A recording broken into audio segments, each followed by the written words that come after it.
नमस्कार।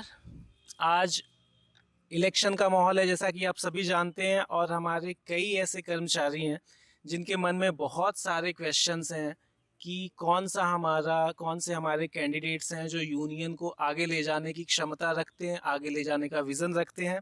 इसमें एक नाम जिससे कि कोई भी ऐसा नहीं है जो अनभिज्ञ है, वो नाम है वरुण त्यागी। आज हमारे बीच में हैं।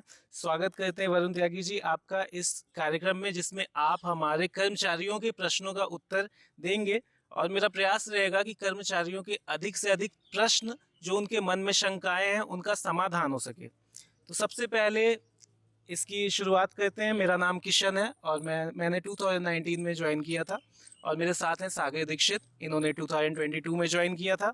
हमारे बीच जो वरुण त्यागी जी बैठे हुए हैं, अभी महासचिव, यूनियन के महासचिव के तौर पे ये अपनी सेवाएं प्रदान कर रहे हैं और आने वाले चुनावों में ये अध्यक्ष के रूप में ये चेहरा काफ़ी आप लोगों के बीच में पॉपुलर रहा है।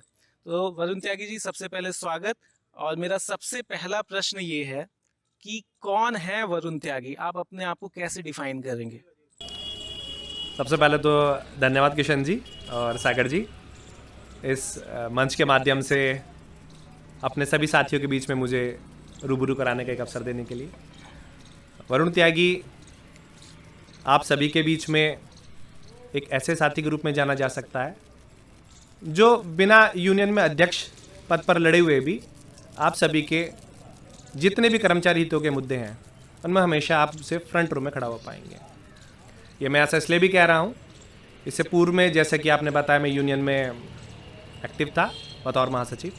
इसके अलावा मैं ऑल आईटीज़ कोऑर्डिनेशन कमेटी में भी डिप्टी चेयरमैन की सेवाएं दे रहा हूँ।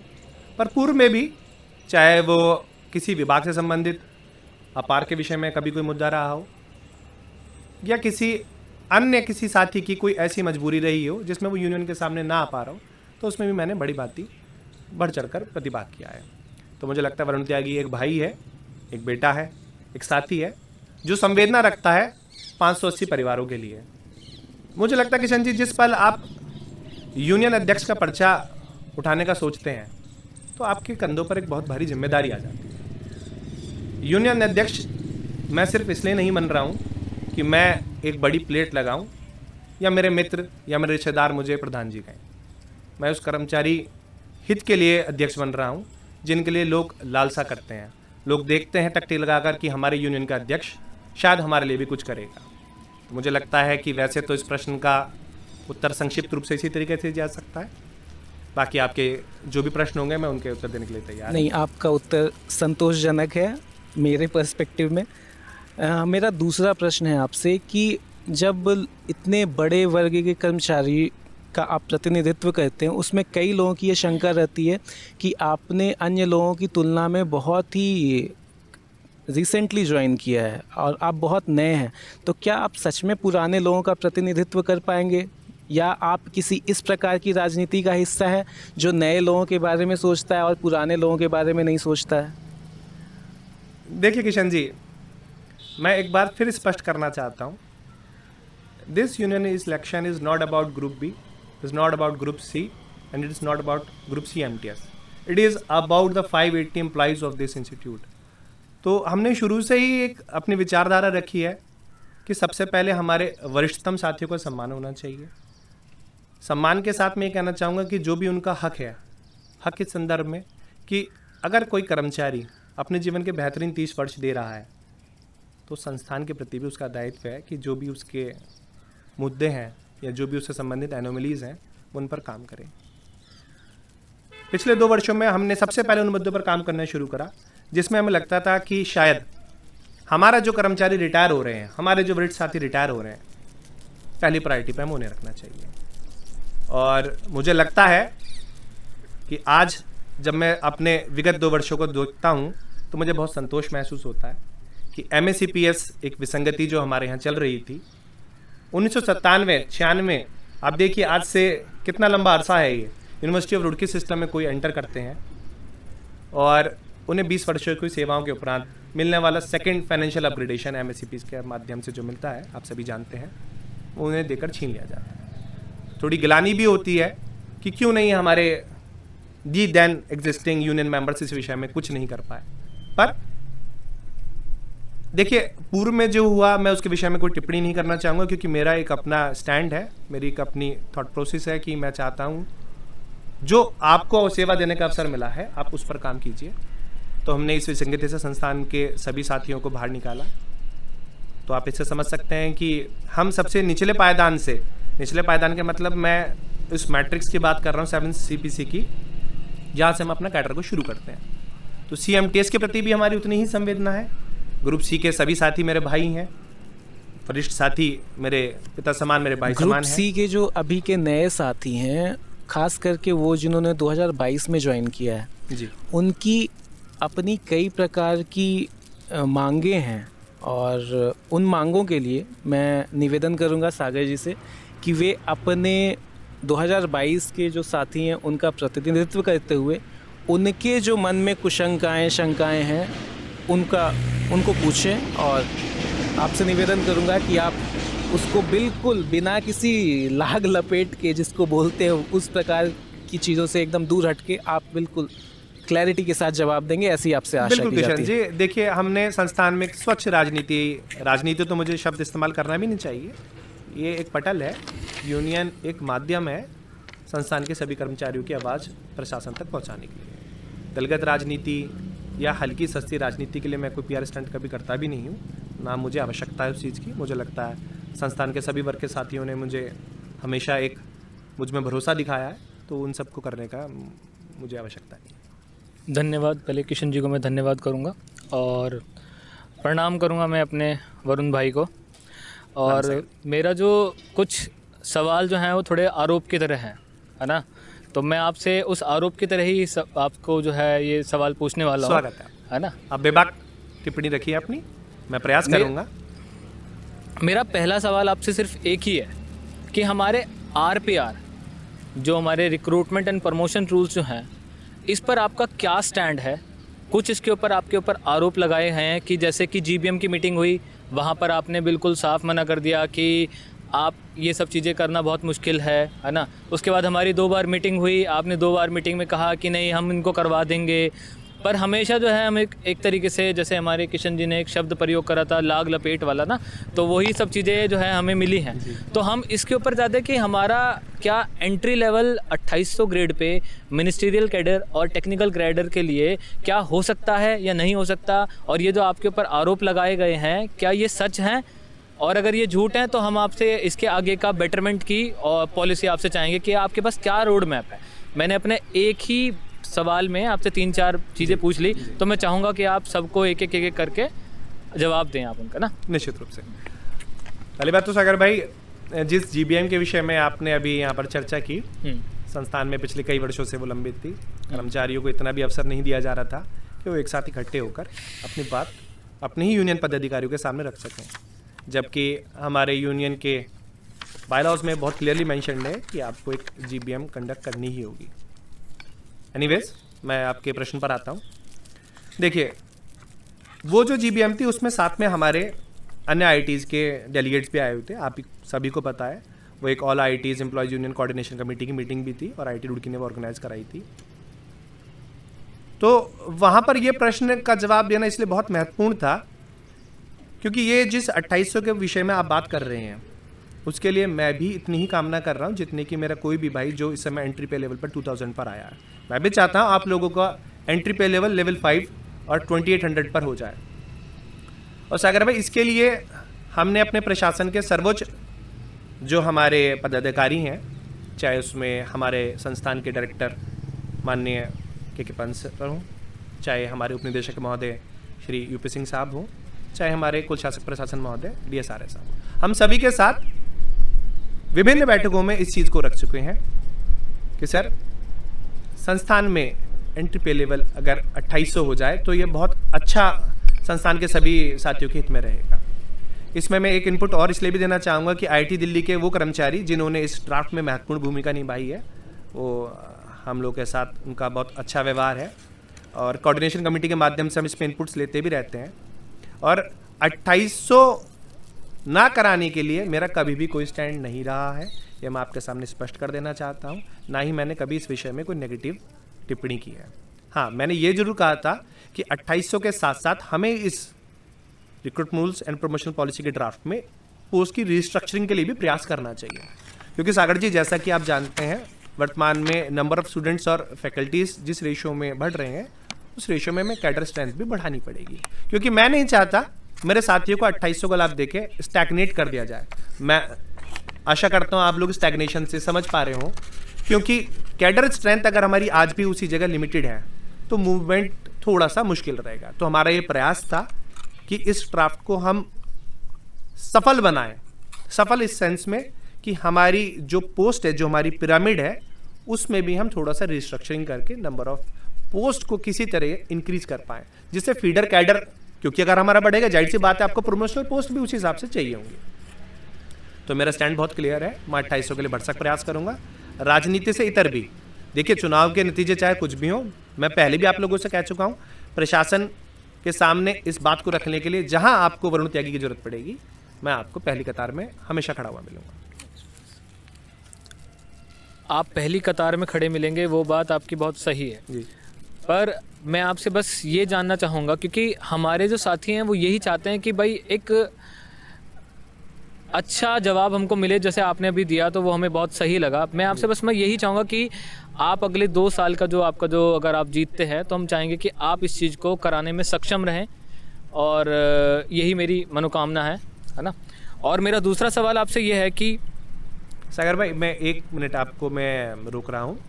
देखिए हम इस चीज़ के लिए आश्वस्त क्यों हैं, क्योंकि हमने पिछले 2 वर्षों में संस्थान के लिए वो कार्य किए हैं, उन विसंगतियों को सुलझाया है जो बड़े बड़े, जिनको हम आज की तारीख में स्तंभ जैसे छवि के नेता मानते हैं, वो लोग भी उस एनोमली से संस्थान को नहीं निकाल पाए, चाहे वो MSc PSC हो, 4200 ग्रुप C जैसी एनोमली हो। मैं उस पर आगे प्रकाश डालूंगा जब इस तरह की कोई चर्चा अगर होगी उसमें शामिल।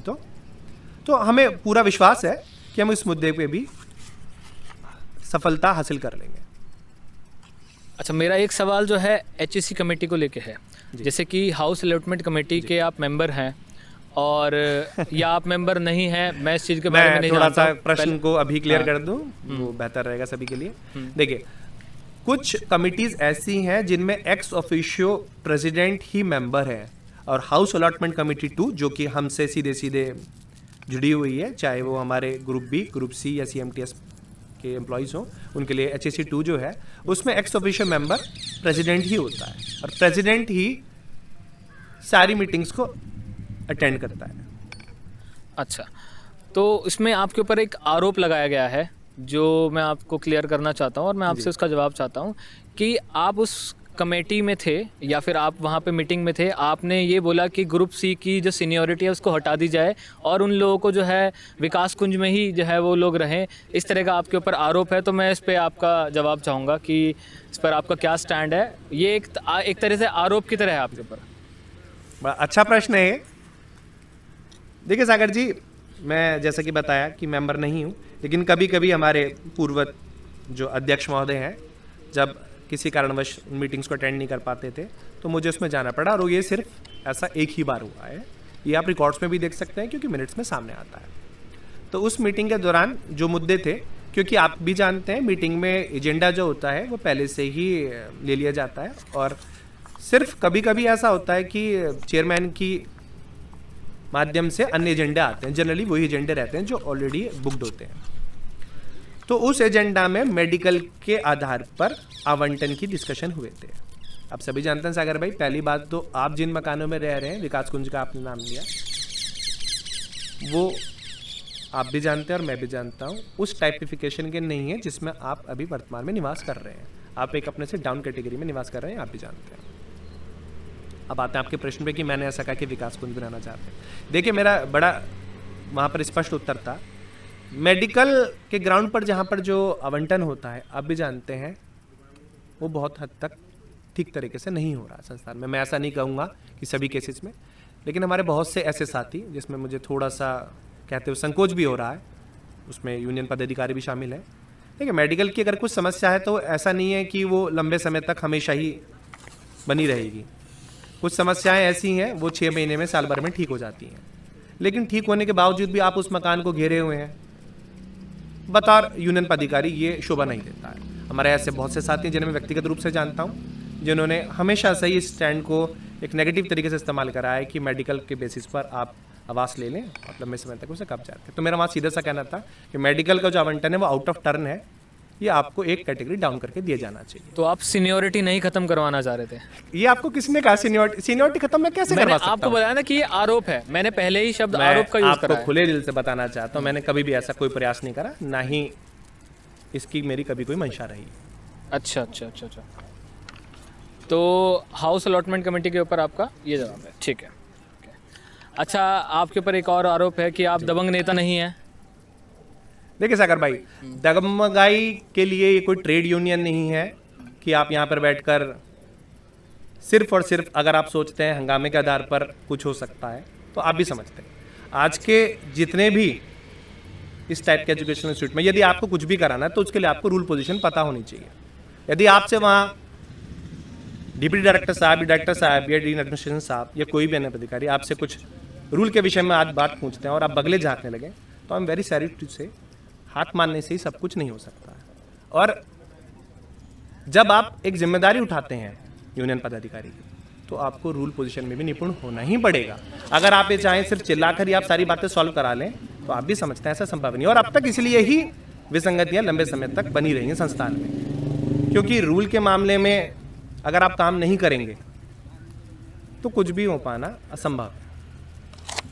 ये भी आपके ऊपर आरोप है कि आपको जो है डीन ऑफिस के बाहर आपको 2-2 घंटे वेट कराया जाता है, आपकी बात सुनी नहीं जाती, एडमिनिस्ट्रेशन आपकी इज्जत नहीं करता है। ऐसे भी हमने जो है सुना सागर भाई, है। और देखिए, हमें बड़ा बुरा लगता है कि हमारे जो महासचिव जी हैं उनके साथ अगर ऐसा हो रहा है तो आज अगर आप अध्यक्ष बनते हैं तो फिर तो मतलब हमारा स्टैंड कौन लेगा? सागर भाई देखिए, आप किस तरह का नेता चाहते हैं, जो कमरे में घुसे और आपके मुद्दे सॉल्व ना करवा पाए, या जो कमरे में 10 मिनट बाद घुसे या 15 मिनट बाद घुसे लेकिन आपके मुद्दे सॉल्व करवा दे? क्योंकि अब तक जितने भी पदाधिकारी रहे हैं वो रहे कंफ्यूजिंग, क्योंकि रूल पोजीशन पे उन्हें काम करना नहीं आता है। वो आप भी समझते हैं, वो एक डिफरेंट थॉट प्रोसेस है। मैं ये नहीं कहूँगा ओल्ड स्कूल थॉट है, बट एक कहते हैं ना कि आप जब आप रिप्रेजेंटेशन चाहते हैं समाज से तो आपको भी उतना ही होमवर्क करना पड़ेगा। सिर्फ कहीं पर अपना पद चिन्ह लिखवा देने से अगर आप समझते हैं कि आपकी वैल्यू बढ़ जाएगी प्रशासन की नज़र में, तो ऐसा नहीं है। प्रशासन भी आपसे एक्सपेक्ट करता है उस एनिमली के ऊपर आप क्या होमवर्क कर आए हैं। आपकी स्ट्रेंथ भी तो प्रशासन चेक करेगा ना। तो डॉक्यूमेंटेशन के मामले में मुझे लगता है कि शायद अब से पहले कभी किसी ने काम नहीं किया है, अन्यथा इस तरह की विसंगति संस्थान में नहीं लंबे समय तक चलती। धन्यवाद वरुण जी, मेरा तो बस यही आपके लिए आरोप थे। बाकी जो है किशन जी आप देखिए। काफ़ी बेबाकी से उत्तर दिया और मुझे भी बहुत चीज़ों की क्लैरिटी मिली, इसके लिए धन्यवाद। मेरा प्रश्न है ये है कि अभी जो VVPS का जो रिक्रूटमेंट 2017 के बैच के हमारे जो भाई हैं उन लोगों का लंबे समय से जो कि कहा गया था कि हर 6 महीने पे होगा और जुलाई में ही उसका एडवर्टीज़मेंट हो चुका था, लेकिन अभी तक क्या ये कोई इलेक्शन स्टंट है कि अभी तक जो है इसको रोक के रखा गया ताकि किसी के भी मन में आपकी क्या स्ट्रेटजी है उसका पता ना चले और आप भी इस बीच में इलेक्शन में अपना सीट निकाल ले जाएं और फिर बाद में घालमेल होता रहे सारे सीटों का? क्या है ये? देखिए किशन जी, आप जानते होंगे ये पहली बार ऐसा हो रहा है कि संस्थान में एक साल में 2 VVPS के ऐड किसी ने देखे हैं। अन्यथा इससे पहले 2-2, 3-3 साल लग जाते थे वैकेंसी बेस्ड प्रमोशन स्कीम के एडवर्टीजमेंट को फ्लोट करने के लिए। तो ये भी हमारी एक बहुत बड़ी उपलब्धि रही है कि संस्थान में हमने वो कर दिखाया जो आज तक कोई नहीं कर पाया था। रहा सवाल पब्लिसिटी स्टंट का, तो मैं एक एनोमली से आपको इस क्वेश्चन के बीच में ही थोड़ा सरप्राइज करा रहा हूँ। देखिए, संस्थान में अब तक क्या हो रहा था ग्रुप सी के हमारे साथियों के लिए कि जब वो 2000 से प्रमोट होकर 2800 में जाते हैं तो उनका नेक्स्ट प्रमोशन लेवल होता है 4200 और 4200 के बाद नेक्स्ट प्रमोशन एवेन्यू होता है 4800, जो कि एक रूटीन एक्सरसाइज। लेकिन संस्थान में क्या हो रहा था कि हमारे ग्रुप सी के साथियों के साथ एक बहुत बड़ा अन्याय हो रहा था। 2800 से जब वो 4200 पर जा रहे थे तो उन्हें कहा जाता था कि आप कैडर ग्रुप सी को बिलोंग करते हैं तो आप 4200 सी का लेटर लेंगे और 4200 सी पे जब आपको 5 साल हो जाएंगे तब आप एलिजिबल होंगे 4200 बी के लिए, and then after 5 years of service आप एलिजिबल होंगे 4800 के लिए। तो जिस 42 इनिशियली आपको जो 2800 के बाद मिला था, वहाँ से आपकी एलिजिबिलिटी जो आपको 5 साल में गेल हो जानी चाहिए थी 4800 के लिए, उसके लिए आपको एडिशनल 5 सालों तक और इंतज़ार कराया जा रहा था। और मुझे बहुत शर्म आती है कहते हुए कि हमारे यूनियन के वरिष्ठ पदाधिकारी इस एनोमली के खुद शिकार हुए हैं और आज तक किसी भी स्तर से कोई विरोध नहीं कर पाए। तो ये भी एक हमारी बहुत बड़ी उपलब्धि रही है कि इस विसंगति से भी हमने अपने सभी ग्रुप सी संवर्ग के साथियों के लिए एक खुशी का मौका दिया है, उनके 5 साल बचा के। नहीं, अभी स्टेटस क्या है? 6 महीने अभी बीत मैं गए। इसलिए उसी बस अब प्रश्न पे आ रहा था आपके।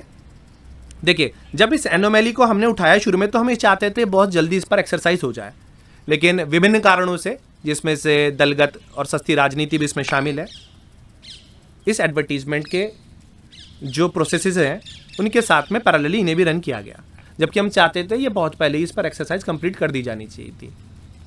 मैं टिप्पणी नहीं करना चाहूँगा किसी के ऊपर भी, लेकिन क्योंकि जब हमने देखा कि ऑलरेडी हमारे जो जुलाई में एडवर्टीजमेंट को हमने फ्लोट किया था उस पर काम होना है, तो हमने प्रयास करा कि शायद जो हमारे साथी 5 साल से इंतजार कर रहे हैं, जिन्होंने एलिजिबिलिटी गेन कर ली है, कि उनका भी अगर कुछ भला हो सके, तो इसी सिमिलर एडवर्टीजमेंट के साथ साथ उनकी भी स्क्रीनिंग कमेटी में असेसमेंट करा के जो प्रमोशनल वेन्यूज़ उनके लिए अभी खुले हुए हैं उसमें उनको भी लाभ दे दिया जाए।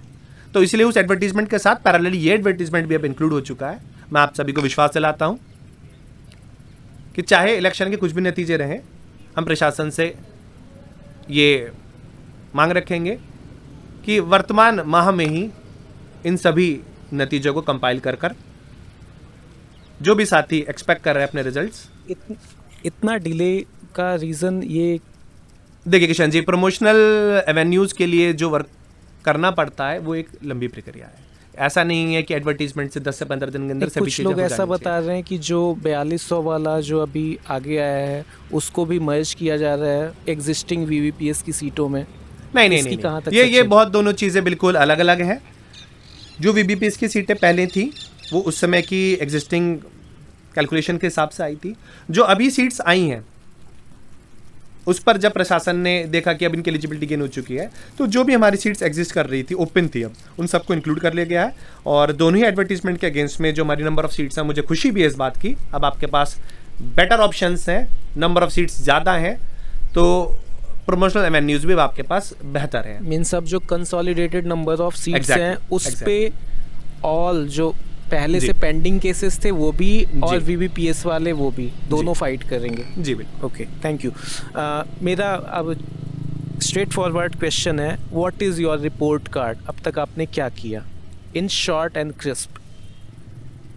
रिपोर्ट कार्ड के संदर्भ में मैं अगर देखता हूँ तो पिछले 2 वर्षों में हमने शायद 6 महत्वपूर्ण काम किए हैं, जिसमें सबसे पहले है एमएससीपी का इंतजार कर रहे वो साथी जो 6 सालों से इंतजार कर रहे थे कि यूनियन कुछ करेगी, और बार बार उन्हें दिलासा दिया जा रहा था कि आपके एमएससीपी का लाभ आपको जल्दी मिलेगा। तो उस लाभ को हमने दिलवा दिया है, उसकी नोटिफिकेशन भी आप देख रहे हैं वो निकल चुकी है। दूसरा, संस्थान में जो हमारे सी कैडर के हमारे सभी टेक्निकल और मिनिस्ट्रियल कैडर के साथी थे वो एक एनोमली का शिकार थे, मैंने आपको पहले ही एक्सप्लेन कर दी है। तो उनको जो एडिशनल 5 साल इंतजार कराया जा रहा था वो एनोमली से हमने निजात दिला दी है। तीसरा, कंसल्टेंसी। आप सभी जानते हैं जो लोग उन तरह के डिपार्टमेंट्स में हैं जहाँ पर प्रोजेक्ट्स और कंसल्टेंसी रिलेटेड काम होते हैं, जैसे civil engineering, architecture and planning, earthquake department, earth sciences department और अन्य डिपार्टमेंट, वहाँ पर इंस्टीट्यूट ओवरहेड डिडक्ट होता है प्रोजेक्ट और कंसल्टेंसी के अगेंस्ट में, और उसका कुछ पार्ट स्टाफ वेलफेयर फंड के अगेंस्ट में जाता है, जिसमें से प्रोजेक्ट में काम कर रहे हमारे जो साथी हैं उनको एक अमाउंट जाता था पीआई की कंसेंट के बाद, प्रिंसिपल इन्वेस्टिगेटर के कंसेंट के बाद। ये चीज़ बीओजी से एंडोर्स थी, लेकिन हमारे, चलिए मैं इस विषय में टिप्पणी नहीं करूंगा कि इसके किसके कारण उसे बंद हुआ, पर लेकिन हमने पिछले 2 वर्षों में इस कंसल्टेंसी वाले मुद्दे पर काफ़ी काम किया, और मुझे खुशी होती है आप सभी को ये बताते हुए कि हमने 2 वर्षों की कंसल्टेंसी रिलीज़ करा दी है और हम उस पर काम कर रहे हैं लगातार। हम ये चाहते हैं ये कंसल्टेंसी निरंतर पहले की तरह डिस्ट्रीब्यूट होती रहे, तो ये भी एक हमारी बहुत बड़ी उपलब्धि रही है। साथ ही साथ हमारी एक उपलब्धि साथियों संस्थान के 175वें वर्ष से संबंधित है। आप सभी जानते हैं IIT रुड़की ने अभी 175वें वर्ष पिछले साल पूरे किए थे। तो इस गरिमामयी अवसर पर हम सभी उम्मीद कर रहे थे कि प्रशासन की तरफ से हमें एक अच्छा उपहार मिलेगा, जो कि कहीं भी गलत भी नहीं था। पर पूर्व के साथियों ने कभी आईफोन के जुमले उछाले, कभी एक एडिशनल इंक्रीमेंट के जुमले उछाले। मैं जुमले इसलिए कह रहा हूँ, देखिए अगर आप नेता होकर ये प्रैक्टिकल स्टैंड नहीं ले सकते कि क्या चीज़ आप जस्टिफाई कर पाएंगे क्या नहीं, तो आपको पद पे रहने का मुझे लगता है अवसर पर आप दोबारा होना भी नहीं चाहिए। हमने प्रशासन से डिमांड रखी थी टैबलेट की, और मुझे बहुत खुशी हो रही है फिर से बताते हुए कि संस्थान के सभी साथियों को हमने टैबलेट दिलवाए, और इसके लिए प्रशासन का मैं धन्यवाद भी देना चाहता हूँ कि इन्होंने कर्मचारियों को हितों में ध्यान रखते हुए, उस चीज़ पे बाध्यता न रखते हुए, मॉडल की भी किसी तरह की कोई बाध्यता नहीं रखी, सबने अपने हिसाब से वो टैबलेट लिया। साथ ही साथ 5वीं महत्वपूर्ण उपलब्धि ये रही, संस्थान के साथियों के स्वास्थ्य के बारे में कभी किसी ने नहीं सोचा। तो प्रशासन का व्यू मुझे इस मामले में बहुत अच्छा लगा जब इस कभी कोई चर्चा हुई स्वास्थ्य कारणों से संबंधित, चाहे वो MOU से रिलेटेड हो, विभिन्न अस्पतालों के साथ कैशलेस मोड में। आप सभी जानते हैं कि पिछले वर्ष एक 5 लाख की हेल्थ इंश्योरेंस पॉलिसी आप सभी को प्राप्त हुई है बिना किसी प्रीमियम के भुगतान के। हम प्रशासन से आग्रह करेंगे आगे भी निरंतर इसी तरीके से हेल्थ इंश्योरेंस पॉलिसी सभी को प्राप्त होती रहे। साथ ही साथ साथियों, जनरल बॉडी मीटिंग जो एक कोई भी सफल कार्यकारिणी कराना चाहती है, इससे भी हमारे पूर्व के नेता बचते रहे। एक संवाद से, आपस के संवाद से भी अगर कोई कर्मचारी नेता बच रहा है तो आप समझ सकते हैं कि प्रशासन से वो किस तरह की बातें करते होंगे। मुझे कहते हुए बहुत खुशी हो रही है कि हमने एक ऐसा प्लेटफॉर्म दिया जिसमें हमारे संस्थान के अधिकतर साथियों ने पार्टिसिपेट भी करा, अपनी बात भी रखी, और उनका प्रश्न के सभी उत्तरों का मुझे लगता है हमने जवाब भी दिया लगभग। चलिए, बहुत अच्छा लगा, आपका 2 वर्षों का कार्यकाल अच्छा रहा। मैं आगे के महत्वपूर्ण प्रश्न पे जाऊं, इसके पहले एक मेरे दिमाग में आ रहा है कि आपने डिप्टी चेयरमैन जो all in IITs coordination committee जो एम्प्लॉय यूनियन की है, उसके डिप्टी चेयरमैन को भी सुशोभित कर रहे हैं उस पद को।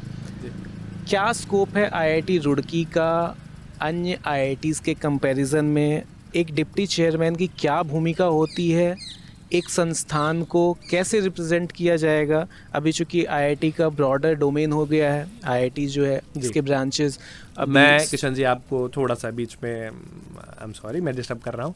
देखिए, डिप्टी चेयरमैन जैसा पद IIT रुड़की को मिला, मुझे बहुत खुशी है पहले तो इस बात की, क्योंकि बतौर वरुण त्यागी मैं IIT रुड़की को इतने बड़े प्लेटफॉर्म पर रिप्रेजेंट कर रहा हूँ। सभी IITs ने मुझे इस पद से इस बेहतरीन भूमिका को निभाने की जिम्मेदारी दी है, तो मुझे बहुत खुशी होती है निभाते हुए। और साथ ही साथ मुझे गर्व भी होता है कि IIT रुड़की रिलेटिवली अन्य IITs से, जो कि ओल्डर IITs हैं, IIT Bombay, IIT Kharagpur, IIT Madras, IIT Kanpur के सामने अगर आप देखें तो इवन IIT गुवाहाटी भी हमसे पहले ओरिजिनल IIT का स्टेटस उसे प्राप्त था। उनके सामने अगर IIT रुड़की का प्रतिनिधित्व एज डिप्टी चेयरमैन होता है तो आप समझते हैं इसके निहितार्थ। और उस पटल के माध्यम से मुझे एनोमलीज को सुलझाने में बहुत मदद मिली, मिनिस्ट्री में हमारी रीच बढ़ी, और भी अन्य मुद्दे जो हम सभी IITs के साथ मिलकर डिस्कस कर सकते हैं। जैसे कुछ यूनिफॉर्म गाइडलाइंस हम लोग सोच रहे हैं, जिसमें पोस्ट रिटायरमेंट मेडिकल स्कीम हम कुछ ऐसी सोच रहे हैं जो अन्य IIT में हमसे बेहतर है। हम चाहेंगे कि वो इम्प्लीमेंट हो काउंसिल सिस्टम के माध्यम से। इस तरीके से जैसे NITs में यूनिफॉर्म रूल्स हैं, हम लोग चाहते हैं at par with IIT Delhi वो रूल्स हम एंडोर्स कराएं अन्य IITs में भी, जिससे इस तरह की विसंगतियों का स्कोप कम से कम बचे। तो मुझे लगता है इस पटल का मैं इस्तेमाल करूँगा जितना संभव हो सकेगा सभी कर्मचारियों के IIT के सभी जो प्रोग्रेसिव सोच के कर्मचारी हैं वो निश्चित रूप से आपकी इस रोल को बहुत उत्सुकता से देख रहे हैं, आशाएं रहेंगी। आपसे एक महत्वपूर्ण प्रश्न है जो अभी हर एम्प्लॉइज़ के दिमाग में है, क्या एजेंडा है आपका अध्यक्ष बनने का? क्या करेंगे अध्यक्ष बनने के बाद आप? सबसे पहले तो किशन जी, हमारा जो टॉप नॉच प्रायोरिटी है वो है अपने C संवर्ग के साथियों के लिए एंट्री पे सिस्टम 2800 कराना। हम लोग चाहते हैं रीडेजिग्नेट भी हो और लेवल 3 से अपग्रेड होगा, लेवल 5 पर भी इनकी एंट्री को फिक्स करा जाए। साथ ही साथ कुछ और भी हमारी इस बार डिमांड्स रहेंगी, क्योंकि अब हम होलिस्टिकली सोच रहे हैं इस यूनियन के कर्तव्यों को। हम चाहते हैं कि इसमें इंक्लूसिविटी के ऊपर भी काम करा जाए। देखिए, संस्थान बहुत पुराना है, आप सभी जानते हैं, लेकिन केंद्रीय विद्यालय का संस्थान परिसर में ना होना हमें थोड़ा सा खटकता है। तो हमारा प्रयास है, संस्थान के वरिष्ठ पदाधिकारियों से इस विषय में चर्चा करेंगे और लेट्स सी मिनिस्ट्री का इसमें क्या रुख रहता है। And we are very hopeful कि अगर एक स्ट्रॉन्ग प्रेजेंटेशन जाएंगी तो हम आने वाले समय में यहाँ पर केंद्रीय विद्यालय एक्सपेक्ट करेंगे अपने परिसर के अंदर। साथ ही साथ जब कभी भी कोई समस्या आप खड़ी हुई है हमारे साथियों के बीच में, चाहे वो स्वास्थ्य संबंधी हो, चाहे वो आपातकालीन कोई परिस्थिति हो, तो पैसे की एक किल्लत रहती है जाहिर तौर पर।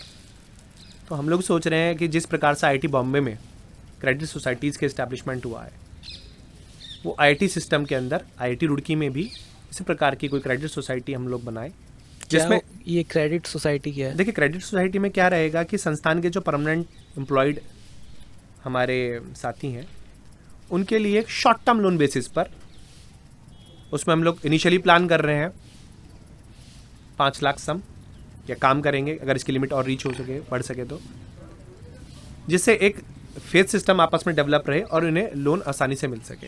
तो ऐसा कुछ हम प्रयास कर रहे हैं।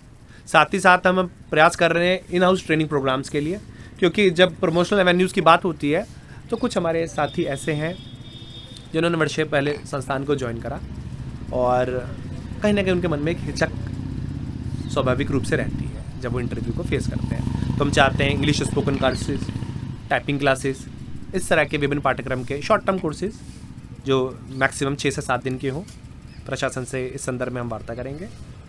और साथ ही साथ हम चाहेंगे कि अपनी जो पैथ लैब का जो हमारा रीच है उसे हम बढ़ाएं। वर्तमान में आप देखते हैं तो कुछ ही ऐसे पैथ लैब्स हैं जो अभी हमारे संस्थान के साथ, हॉस्पिटल के साथ एमयूज में टाइड अप है। तो हम चाहते हैं कि ये जो पैन इंडिया रीच वाले लैब्स हैं, जिसमें कि अपोलो हो, SRL हो, लाल पैथ लैब्स हो या अन्य कोई भी इस तरह का लीडिंग पैथ लैब जो अच्छी सेवाएं दे सके CGHS रेट्स पर, क्योंकि हम चाहते हैं CGHS रेट पर हमें अगर उन टेस्ट की फैसिलिटी हमें एक बढ़ते दायरे में मिल जाएगी तो साथियों के लिए थोड़ा सा आसानी रहेगा इन मेडिकल डायग्नोस्टिक टेस्ट को कराना।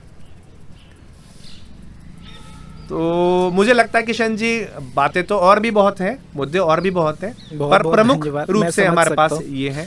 अच्छा, मेरे कुछ प्रश्नों का तो पहले ही आपने जवाब दे दिया है। एक प्रश्न ये है कि एक और मैं महत्वपूर्ण पॉइंट भूल गया बीच में, जब हम प्रमोशनल पॉलिसीज़ की बात करते हैं, मेरा एक लास्ट क्वेश्चन है कि why are you different from other candidates on presidential position in this employ union election? Kishan ji, मुझे लगता है कि डिफरेंट ना हो के सशक्त यहाँ पर कहना ज़्यादा बेहतर रहेगा। रिप्रेजेंटेशन उस व्यक्ति से हमेशा उम्मीद रहती है जो वाई हाउ दोनों के उत्तर जानता हो।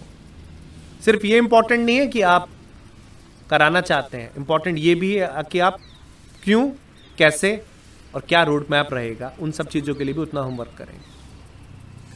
तो मुझे लगता है अन्य पदाधिकारियों के मुझे आपका उत्तर मिल गया। मेरा जस्ट ये प्रश्न है कि आपकी टीम कौन है और इस इलेक्शन में आप लोगों से क्या एक्सपेक्ट कर रहे हैं? देखिए, मेरी टीम के बारे में अगर बात करें, मेरी टीम CMTS भी है, मेरी टीम में C भी है, मेरी टीम में ग्रुप B भी है। संस्थान के वो समस्त साथी जो कि बदलाव चाहते हैं, जिनकी महत्वाकांक्षा है बेटर प्रमोशनल पॉलिसीज़ के लिए, जिनकी महत्वाकांक्षा है संस्थान में एक बदलते हुए अच्छे एटमॉस्फेयर की, जिसमें सभी कुछ समावेशी हो, तो मुझे लगता है उन सभी के लिए मैं एक अच्छा विकल्प हूँ। इस एम्प्लॉई यूनियन, मेरा प्रश्न ये इलेक्शन से रिलेटेड था कि आप शायद एक टीम के साथ, लोग ये जानते हैं कि आप एक पूरी टीम को ही रीफ्रेम करना चाहते हैं यूनियन की, तो यूनियन के पदाधिकारियों को कि जो भी टीम है, तो कौन है आपके टीम मेंबर्स और इस बार के इलेक्शन में किस तरीके से वो सामने आ रहे हैं? मैं एक बार अपने सभी अन्य टीम के साथियों के जो नाम और उनके इस बार लड़ने जाने वाले पद के नाम है, मैं एक बार आपको बता देता हूँ। मैं अध्यक्ष पद प्रत्याशी हूँ। मेरा नाम वरुण त्यागी है, चुनाव चिन्ह है गमला। हमारे साथ हमारी टीम में है श्री रोहित सिंह जी, जो महासचिव पद पर इस बार कंटेस्ट कर रहे हैं, जिनका चुनाव चिन्ह है ढोलक। साथ ही में हमारे उपाध्यक्ष पद के प्रत्याशी मिनिस्ट्रियल कैडर से रहेंगे श्री अंकित सैनी जी, जिनका चुनाव चिन्ह रहेगा डमरू। उपाध्यक्ष तकनीकी संवर्ग से हमारे साथ रहेंगे श्री CM जोशी जी, जिनका चुनाव चिन्ह रहेगा घर। बात करते हैं अतिरिक्त सचिव कैडर की, तो अतिरिक्त सचिव तकनीकी कैडर से हमारे लिए श्री अग्रदीप जी हैं, जिनका चुनाव चिन्ह है कार। तो मुझे लगता है ये एक बेहतरीन टीम है जो संस्थान के समस्त कर्मचारी हितों को करने के लिए एक साझा मुहिम लेकर आपने आएगी।